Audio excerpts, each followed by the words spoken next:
It's funny. I get the comment all the time. Why do you still talk about this? Why don't you just move on and go on with your life and do something else? And that was could have been a very real possibility in the beginning.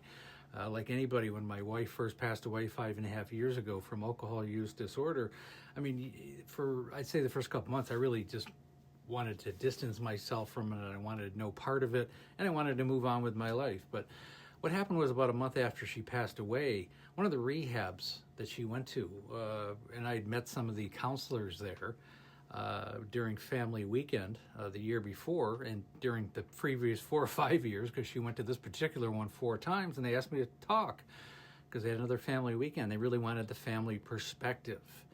And I remember going there, and I ended up speaking for like 45, 50 minutes. I think they were expecting me to talk for 10.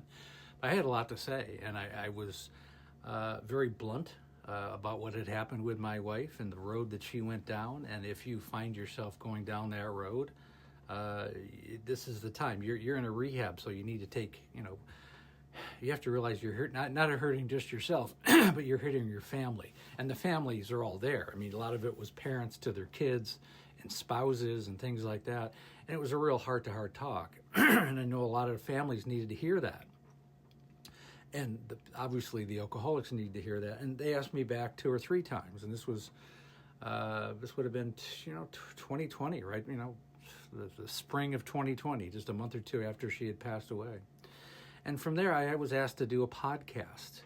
And then I did a podcast. It was locally, and then I did a couple other ones. And then I hooked up with a gentleman, and I actually was international. And before you know it, in 2022 and 2023, I ended up doing 70 podcasts in, I think it was like 9 different countries: United States, Canada, I did South Africa, Australia, New Zealand, Canada, did I say that? England, Ireland. I did one in Wales, and in Finland, I believe. So, I mean, I was just all over the world doing podcasts, and it got bigger and bigger. And this is the reason why I was doing the podcast, because I had thought about doing a biography. And during this period is when I was writing the biography. I started writing it shortly after she passed away, the summer after she passed away. And it grew from there. And by the time that came out, which was, it came out in, December 12th, 2024. So it's only been about 10 months since the book's been out. In the meantime, I started this site, my YouTube site. I had a Facebook group, and it just started growing from there. And I think what happened with my initial talks at the rehab that my wife had attended was I had a real impact. Because, I mean, there was one particular girl. She was about 26 years old, and her parents were there, and they were fairly wealthy, you could tell. And you could just tell that she really kind of had a higher than thou attitude. I think this was like her 2nd or 3rd rehab. And I told her parents, I go, look, you're enabling her. And I kind of took her parents by the side. You're enabling this girl. She's 26 years old. She's been in a rehab for this is her 2nd, 3rd rehab at 26. And you're going to take her back to your house and everything's going to be normal again. It's not how it works. You gotta make her understand that she can't live with you anymore, and that this has to become a priority in her life, and you have to take that availability away.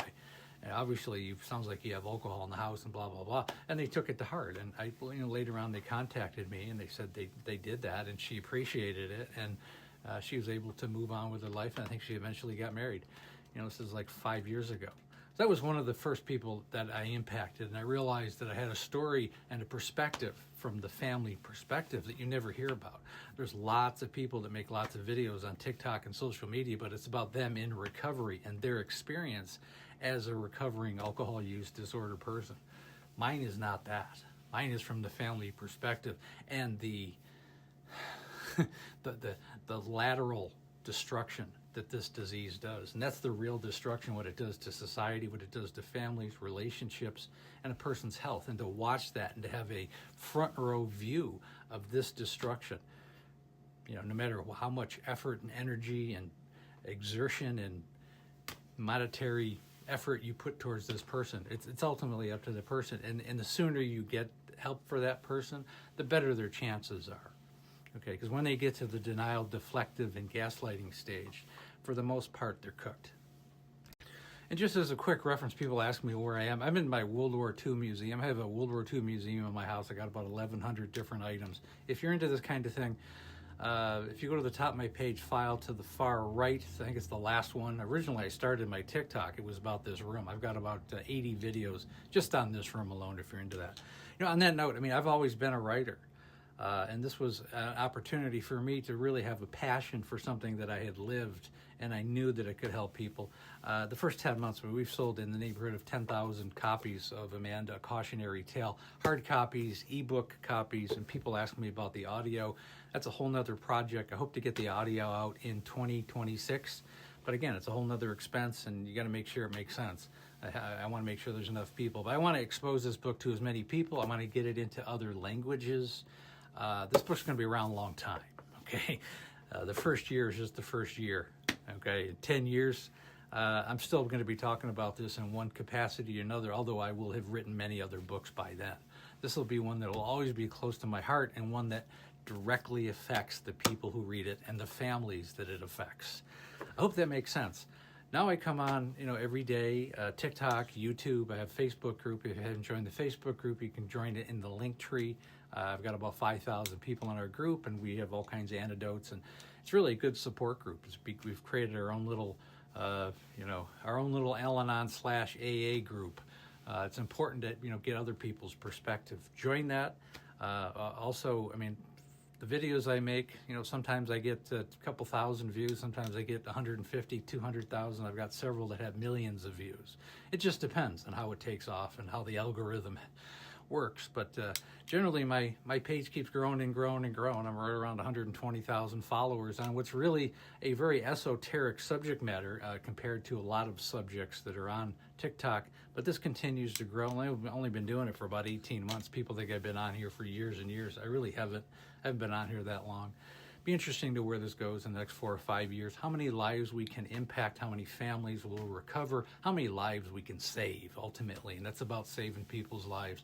Every person I'm able to save, or this page does, or anything that I do, it only reflects positively towards Amanda, towards my wife. It honors her, and it gives credence to a life that seemed like it had no purpose when it ended.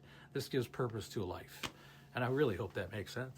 And of course, if you haven't picked up a copy yet, the Amanda Cautionary Tale of Alcoholism, again, you can go to the link tree. There's a couple links. Go to the international link. You can purchase it right off there. It's available anywhere in the world. It's been sold in over 16 different countries already. It's an international bestseller, also a bestseller on Amazon in the memoir section. Ebook is also available on Amazon. It's on Apple and the Barnes & Noble website. Excuse me. Thanks for listening.